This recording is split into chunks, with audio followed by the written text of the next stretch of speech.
बार गोनूचा मिथिला से अपने गांव जा रहे थे। पैदल ही जा रहे थे तो उन्हें रुक रुक कर विश्राम करना पड़ता था। रास्ते में खाने के लिए उनके पास थोड़ा सत्तू और लड्डू थे। उस दिन कड़ी धूप पड़ रही थी। गोनूचा पसीने से तरबतर हो रहे थे। रास्ते में एक सुंदर जलाशय पड़ता था जिसके आसपास सैकड़ों छायादार पेड़ थे। ऐसा मनोरम स्थान किसी भी पथिक की थकान को दूर करने में सक्षम था। जब गोनूचा वहां पहुँचे तो उनका हृदय प्रसन्न हो उठा। वे एक वृक्ष के नीचे लेट गए। उनका विचार था कि पसीना सूखने के बाद वे स्नान करेंगे। लेटते ही उन्हें गहरी नींद आ गई और वह काफी देर तक सोते रहे।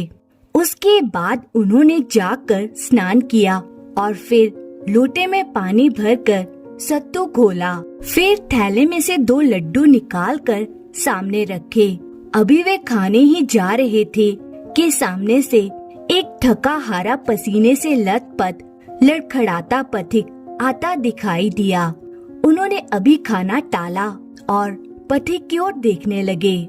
आने वाला पथिक शाही वस्त्रों से सुसज्जित युवक था। आओ भाई, बहुत दूर से पैदल आ रहे लगते हो। गोनूचा ने अपनत्व से कहा, आओ बैठो, पहले पसीना सुखा लो। आहा, कितना रमणीय स्थल है। आगंतुक ने चैन की सांस ली। जब उसका पसीना सूख गया तो गोनूचा ने उसे सत्तू पीने को दिया, जिसे उसने बड़ी कृतज्ञता से पिया। तब दोनों का आपस में परिचय हुआ। संयोग से नाम से दोनों ही एक दूसरे से परिचित थे। आगंतुक, जो मगध का राजकुमार चंद्रदत्त था, बोला, आपका बहुत नाम सुना है पंडित जी। मगध के दरबार में आपकी विद्वता की चर्चा होती रहती है। धन्य है मिथिला, जहाँ आप जैसे महापुरुष ने जन्म लिया है। गोनूचा बोले, राजकुमार, प्रभु की कृपा से मुझे आप सबका सम्मान प्राप्त है और मैं इसके लिए सदैव प्रभु का आभारी हूँ। अब आप बताएं कि आप इस जंगल में पैदल कहाँ से चले आ रहे हैं? पंडित जी, मैं अपने घोड़े पर सवार कुछ साथियों सहित अखेत पर निकला था। एक हिरण का पीछा करते करते मैं साथियों से बिछुड़ गया। हिरण एक घने जंगल में प्रवेश कर गया। मैं उसके पीछे था, लेकिन हिरण तो गुम हो गया और मैं एक सरोवर देखकर रुक गया। मैं और मेरा घोड़ा दोनों ही प्यासे थे। मैंने घोड़े को पानी पीने के लिए छोड़ा, पर उस जलाशय में एक विशाल मगरमच्छ था जिसने मेरे घोड़े को दबोच लिया। मैंने बहुत प्रयास किया पर घोड़े को ना बचा सका। हार कर मैं वहाँ से चल पड़ा और यहाँ आ पहुँचा। आपने बहुत कष्ट पाया है राजकुमार। खैर, सब प्रभु की इच्छा से होता है। अब आप कुछ खा लीजिए। गोनूचा ने बड़े प्रेम से राजकुमार चंद्रदत्त को 2 लड्डू दिए और स्वयं भी 2 लड्डू खाए और खाने के बाद पानी पिया। उसके बाद पेड़ के नीचे लेट गए और आपस में बातें करने लगे। चंद्रदत्त अपने राज्य के विषय में बता रहा था। अचानक गोनूचा की दृष्टि सरोवर किनारे बैठे एक कौवे पर पड़ी। कौवा विचित्र हरकत कर रहा था। वे अपनी चोंच को पत्थर पर घिस रहा था, बार बार पानी में चोंच भिगोता और पत्थर पर घिसता। अचानक गोनूचा के उद्गार फूट पड़े और वो कुछ पंक्तियां कहने लगा। घिसता है, रुक रुक लगता पानी, तेरे मन की बात कालिया, मैंने सब कुछ जानी। राजकुमार चंद्रदत्त ने आश्चर्य से गोनूचा को देखा और बोला, अरे पंडित जी, असमय और अकस्मात कविता पाठ, आप तो कवि भी हैं। सत्य ही आपकी प्रशंसा दूर दूर तक होती है। अरे राजकुमार जी, मैं कवि नहीं हूँ। मुझे तो उस कौवे की चतुराई देखकर अनायास ही ये पंक्तियाँ याद आ गई। फिर भी यह रचनात्मकता का अनूठा दृश्य है और आपकी पंक्तियाँ भी तो बिल्कुल सटीक और अर्थपूर्ण हैं। कृपया करके पुनः दोहराइए। मैं इन्हें याद रखना चाहता हूँ ताकि स्मरण रहे कि कभी आपसे भेंट हुई थी। गोनू झा ने पंक्तियाँ दोहराई जिन्हें चंद्रदत्त ने रट लिया। फिर दोनों ने विदा ली और अपने अपने मार्ग पर चल पड़े। चंद्रदत्त मगध पहुंचा तो उसने गोनू झा की वह पंक्तियाँ एक दीवार पर लिख ली और यदा कदा उन्हें गुनगुनाता रहता। उसे उन पंक्तियों में कवि की कल्पना की अभिव्यक्ति दिखाई देती थी। किसी प्रकार एक कौवे को कौतुक करते देख कल्पना ने सुंदर पंक्ति रच दी थी। चंद्रदत्त एक योग्य और प्रजावत्सल राजकुमार था। मगध का भावी राजा था। मगध नरेश अब वृद्ध हो चुके थे। शिगरी राज्य की बागडोर राजकुमार चंद्रदत्त के हाथों में आने वाली थी, परंतु यह कार्य खुशी से संपन्न ना हो सका। मगध नरेश का आकस्मिक निधन हो गया। युवराज चंद्रदत्त को राज्य की बागडोर संभालनी पड़ी। उधर कुछ कुटिल मंत्रियों ने मगध की सत्ता को हथियाने के लिए षड्यंत्र रच दिया। वे नए राजा चंद्रदत्त की हत्या की योजना बना चुके थे। राज्य का शाही हजाम गोपाल नाई भी इस षड्यंत्र में उनके साथ था। षड्यंत्रकारी मंत्री ने चिंतित स्वर में कहा, गोपाल, यही उचित समय है कि हम मगध में सत्ता परिवर्तन कर सकते हैं। भूतपूर्व राजा के समय हमने बड़े घोटाले किए हैं। अब चंद्रदत्त को उनके बारे में पता चल गया तो हमें कारागार में डाल देगा। वे बहुत दूरदर्शी और युवा राजा है। प्रजा पर उसका प्रभाव भी है, इसलिए शीघ्र उसे परलोक के लिए विदा कर देना चाहिए। आप निश्चिंत रहे मंत्री जी, जल्दी ही मुझे चंद्रदत्त की सेवा में जाना होगा। वहाँ मैं उसकी दाढ़ी बनाऊंगा और मेरा पैना उस्तरा एक झटके में हमारी समस्या दूर कर देगा। शाबाश, हम तुझे इतना पुरस्कार देंगे कि तूने कल्पना भी नहीं की होगी। अब मैं चलता हूँ। किसी ने देख लिया और चंद्रदत्त को बता दिया तो मेरी जान मुश्किल में पड़ जाएगी। गोपाल नाई वहाँ से चला गया। इस षड्यंत्र से अनभिज्ञ परंतु व्यवस्था में फैले भ्रष्टाचार पर अंकुश लगाने के लिए चंद्रदत्त नए नए नियम बना रहा था। वह सब भ्रष्ट अधिकारियों को अपने मंत्रिमंडल से निकालना चाहता था और एक दिन चंद्रदत्त ने गोपाल नाई को बुला भेजा। गोपाल नाई तो बहुत प्रसन्न हुआ। इस अवसर की प्रतीक्षा में तो वे कई दिनों से था। आज उसका और उसके साथियों का मनोरथ पूरा हो जाएगा। यह सोचकर वे कुटिल नाई अपने पैनी उस्तरे को लेकर राजमहल पहुंच गया, जहां चंद्रदत्त उसकी प्रतीक्षा में था। महाराज की जय हो। कई रोज बाद सेवक को याद किया है। समय का अभाव है गोपाल। राज्य में कुछ अराजक लोगों ने भीतरी उत्पात कर रखा था। सबको उसका दंड देकर ही चैन आएगा। महाराज, क्या आप जानते हैं कि वे कृतधन कौन हैं? हमारे गुप्तचर इसी कार्य में लगे हैं। तुम जरा शीघ्र अपना कार्य करो। गोपाल ने पानी लेकर अपने उस्तरे को भिगाया और अपने पत्थर पर उसे घिस घिस उसकी धार तेज करने लगा। तभी वहाँ एक गुप्तचर आया जिसने राजा चंद्रदत्त से गुप्त मंत्रणा की और चला गया। गोपाल नाई कुछ सुन तो नहीं पाया, पर उसे शंका हो उठी। उसे अपना कार्य शीघ्र कर देना चाहिए। उसने अपने उस्तरे की धार देखी और उसे पानी में भिगोकर पुनः घिसा। चंद्रदत्त अनायास ही उन पंक्तियों को गुनगुनाने लगा। घिसता है, रुक रुक लगाता पानी, तेरे मन की बात कालिया, मैंने सब कुछ जानी। यह पंक्तियाँ सुनकर नाई के हाथ से उस्तरा छूट गया। वह कंपा उठा। उसे लगा कि अभी अभी गया गुप्तचर उसके ही बारे में कुछ कहकर गया है और राजा को सब कुछ पता चल गया है। अब उसके प्राण नहीं बचने वाले, मृत्यु दंड निश्चित है। वे तत्काल उस्तरा छोड़कर राजा चंद्रदत्त के पैरों से लिपट गया और बिलख पड़ा, क्षमा महाराज क्षमा, मैं लालच में आ गया था। लालच ने मुझे अंधा कर दिया और मैं षड्यंत्रकारियों के साथ मिला हुआ था। मैं नहीं जानता था कि आप इतने शीघ्र जान जाएंगे। राजा चंद्रदत्त उस स्थिति पर हक्के बक्के थे।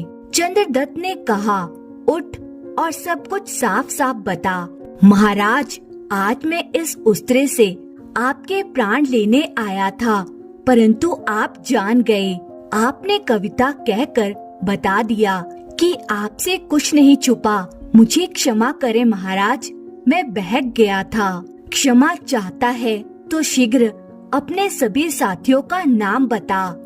नाई ने तोते की तरह सारी जानकारी बता दी। राजा ने तत्काल सैनिकों को बुलाकर षड्यंत्रकारियों की गिरफ्तारी का आदेश दिया। सारे शत्रु बंदी बना लिए गए और भरे दरबार में प्रजा के सामने नाई ने साक्षी बनकर सबका भेद खोल दिया। चंद्रदत्त ने सबको बंदी गृह में डलवा दिया और नाई को राज्य से बाहर निकाल दिया। और जब वे सारे कार्यों से निवृत्त हुआ तब सोच में पड़ गया। आज एक कविता ने उसे जीवन ही नहीं दिया था, बल्कि उसके शत्रुओं को भी सदैव के लिए मार्ग से हटा दिया था। वे कविता तो जैसे जीवनदायिनी थी। आज उसका हृदय गोनू झा के प्रति कृतज्ञता से भर उठा और वह उनके दर्शन को ललायित हो उठा। और अगले ही दिन चंद्रदत्त अपने कुछ विश्वसनीय साथियों सहित घोड़ों पर सवार होकर गोनू झा के गांव भरौरा चल पड़ा। जब मगध की शाही सवारी गोनू झा के घर के सामने रुकी तो सारा गांव आश्चर्य में पड़ गया। गोनू झा ने मगध नरेश और उनके साथियों का भरपूर स्वागत किया। फिर मगध नरेश ने एकांत में उनसे बात करने की इच्छा व्यक्त की। दोनों एकांत में पहुँचे। चंद्रदत्त कहने लगा, पंडित जी, यह तो मैं जानता था कि आप विद्वान हैं, परंतु यह मुझे अब पता चला कि आप कोई अलौकिक आत्मा हैं। आपकी वह कविता मात्र आपका उद्गार न थी, बल्कि भविष्य की चेतावनी थी। आज उसके कारण मैं आपके समक्ष जीवित खड़ा हूँ। गोनू झा मुस्कुराकर कहने लगा, मैं समझा नहीं महाराज। तब चंद्रदत्त ने अपने साथ घटे घटनाक्रम को सुनाया। गोनू झा भी आश्चर्यचकित रह गए और कहने लगे, महाराज, यह माँ काली की असीम अनुकंपा आप पर हुई है। ये आपकी उदारता है कि इसका श्रेय आप मुझे दे रहे हैं। पंडित जी, मैं बहुत प्रसन्न हूँ कि आप जैसे परम विद्वान के अल्प समय के साथ ने मेरा जीवन भी बचाया और मेरे शत्रुओं का भी सफाया किया। गोनू झा बोले, यह सब ईश्वर का चमत्कार है। चंद्रदत्त कहने लगा, पंडित जी, मैं आपसे एक विनती करना चाहता हूँ। आदेश करे मगध नरेश, आप मेरे साथ मगध चलें। मैं आपको अपने राज्य का प्रधानमंत्री बनाकर मगध की प्रगति का स्वप्न देख रहा हूँ। महाराज, आपका ये सम्मान मुझे अभिभूत कर गया, परंतु मैं आपकी ये सेवा करने में असमर्थ हूँ। मैं अपनी जन्म भूमि मिथिला का ऋणी हूँ और उसका ऋण तो उसकी सेवा द्वारा चुकाना होगा। मुझे अन्य कोई आदेश करे महाराज। धन्य है मिथिला, जहाँ आप जैसे विद्वान और देशभक्त ने जन्म लिया है। मैं आशा करता हूँ कि आप एक विद्वान होने के नाते आवश्यकता पड़ने पर मुझ नए शासक का मार्गदर्शन अवश्य करेंगे। अवश्य राजन, यह मेरा सौभाग्य होगा। तत्पश्चात राजा चंद्रदत्त विदा लेकर और गोनू झा को ढेरों उपहार देकर मगध को लौट गए। सारा गांव आश्चर्यचकित भी था और गर्व से फूला जा रहा था कि उनके गोनू झा की ख्याति मगध तक फैल गई थी। और गोनू झा की पत्नी तो ऐसे पति को पाकर अति प्रसन्न थी। दोस्तों, अगर आपको ये कहानी पसंद आई है तो लाइक और कमेंट जरूर करें और चैनल को सब्सक्राइब करें। धन्यवाद।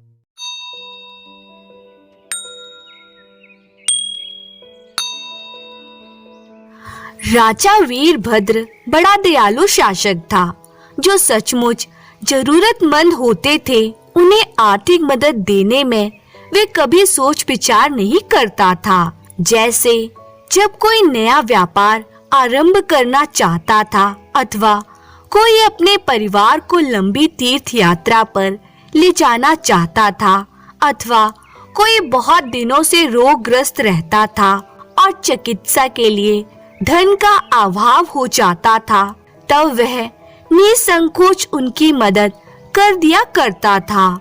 आश्चर्य की बात तो ये है कि वे सभी राजा के पास वापस जाकर कृतज्ञता पूर्वक कहते कि उनका नया व्यापार बढ़ रहा है, कि उनके परिवार ने अनेक तीर्थ स्थलों के दर्शन कर देवताओं के आशीर्वाद लिए हैं अथवा कि अब वे रोग मुक्त हो गए हैं और जीवन निर्वाह के लिए काम करने योग्य हैं। राजा को यह देखकर प्रसन्नता होती थी कि समय पर दी गई उसकी मदद से अच्छे परिणाम मिलते हैं। लेकिन उसे एक बात का दुख रह गया। वीरभद्र का दूर के रिश्ते में एक चचेरा भाई था, वीरमूर्ति, जो बहुत गरीब था। राजा उसकी सचमुच मदद करना चाहता था, परंतु वे व्यक्ति उसकी मदद से पूरा लाभ नहीं उठा पाता था। वीरमूर्ति एक अच्छा शिकारी था और भिन्न भिन्न विषयों पर कविताएं भी बनाता था और राजा को सुनाता था। राजा को कविता बहुत प्रिय थी। वीरमूर्ति जब भी आखेट से वापस आता या कविता सुनाता तो राजा उसे पुरस्कार देता था, लेकिन धन का उपयोग करने से पहले ही या तो वो चोरी हो जाता अथवा मार्ग में उसका थैला खो जाता। इस प्रकार वे हमेशा गरीब का गरीब ही बना रहा। जब भी वह महल में आता तो वह मैले कुचले कपड़ों में होता अथवा भूखा प्यासा रहता। एक दिन वीरमूर्ति ढेर सारे शिकार के साथ महल में आया। राजा वीरभद्र उस पर बहुत प्रसन्न हुआ। उसने अपने दरबारियों के सामने उसे पुरस्कार देना चाहा, इसलिए उसने उन सबको बुलाकर कहा, आप सब मेरे चचेरे भाई वीरमूर्ति को जानते हैं। आज उसने ढेर सारा शिकार करके अपनी बहादुरी दिखाई है। मैं आप सब के सामने इसे पुरस्कार देना चाहता हूँ।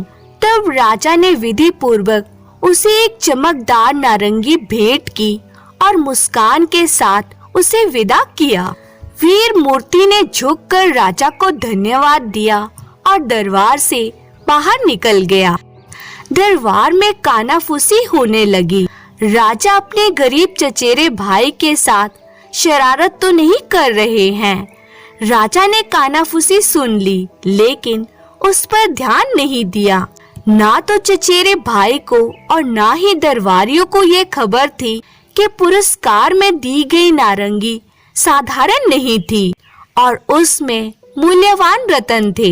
वीरमूर्ति ने पुरस्कार के बारे में दोबारा नहीं सोचा।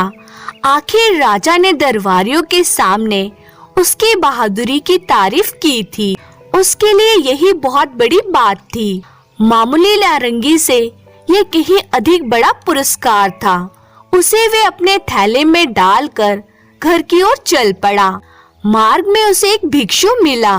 उसने अपना कटोरा उसके सामने बढ़ा दिया।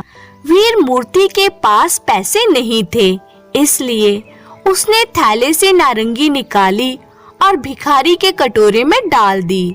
तुम्हें भूख लग रही होगी, इसे खा लो, यह कहकर वीरमूर्ति चलता बना। भिक्षु यह देखकर आश्चर्य करने लगा कि नारंगी असामान्य रूप से भारी है। वह बहुत चमकदार थी, इसलिए उसे राजा के पास ले जाने का उसने निश्चय किया। पहरेदारों ने राजा की दानशीलता को जानते हुए भिक्षु को महल के अंदर जाने दिया। जब वे दरबार के अंदर गया, राजा ने उसे बड़े आदर के साथ बैठाया। भिक्षु ने सुनहरी नारंगी निकालते हुए कहा, महाराज, कृपया इस गरीब भिक्षु का उपहार स्वीकार करें, किंतु इसके साथ मेरा आशीर्वाद है, चिरंजीवी भव। नारंगी को देखते ही वीरभद्र जान गया कि उसका अभागा भाई नारंगी का मूल्य समझ नहीं सका। उसने नारंगी स्वीकार कर ली और उसे चांदी के सिक्कों से भरा एक थैला भेंट किया। भिक्षु राजा को आशीर्वाद देकर चला गया। जब राजकीय आखेट की घोषणा की गई, तब वीर मूर्ति भी आखेट में शामिल था। इस बार भी उसने पहले की तरह अनेक शिकार किए। राजा ने पुनः उसे पुरस्कार में नारंगी दी। वीर मूर्ति ने सोचा कि यह दूसरी नारंगी होगी, इसलिए उसे वे थैले में रखकर दरबार से बाहर चला गया। मुख्य द्वार पर पहुंचने से पहले उसे एक दरबारी मिला। वह पान चबा रहा था। क्या तुम्हारे पास और अतिरिक्त पान है? वीर मूर्ति ने पूछा। उसने पान के बदले दरबारी को नारंगी दे दी। दरबारी ने दबी हंसी के साथ उसे स्वीकार कर लिया। वह जानता था कि उसे उसका क्या करना है। वह तुरंत राजा के पास गया और उसे नारंगी देते हुए बोला, यह आपके चचेरे भाई ने मेरे पान के बदले मुझे दिया है। आपने उसे ये 2 बार दी, लेकिन उसने संभाल कर अपने लिए नहीं रखा। महाराज, उसे मदद करने का कोई फायदा नहीं। वह जिंदगी में कभी कामयाब नहीं होगा। एक और राजकीय आखेट में उसके बहादुरी के लिए राजा ने उसे तीसरी बार वह नारंगी दी। साथ ही ये कसम खाई कि यह उसकी आखिरी मदद है। वीर मूर्ति ने जब राजा के हाथ से नारंगी ली, तब वे जमीन पर गिरकर कई टुकड़ों में बिखर गई। उसके अंदर के मूल्यवान रत्न बाहर आ गए। क्षमा कीजिए महाराज, यह कहकर माफी मांगते हुए वीर मूर्ति रत्नों को एक एक कर चुनने लगा। साथ ही वे चकित भी था। उसने राजा के चेहरे की ओर देखा। राजा ने मुस्कुराते हुए कहा, मेरे भाई, तुम्हारा भाग्य खुल गया है। जब भी मैंने तुम्हें मदद करने की कोशिश की, तुम करीबन इनकार करते रहे। तुमने नारंगी दूसरों को दे दी। अब तुम धनी बन जाओगे। राजा वीरभद्र ने उसे इतना सोना देकर विदा किया जो उसकी जिंदगी भर चले। वीर मूर्ति जल्द ही एक धनी व्यक्ति बन गया, लेकिन उसने निश्चय किया कि वह भी अपने चचेरे भाई की तरह जरूरतमंदों की मदद करेगा। धन्यवाद।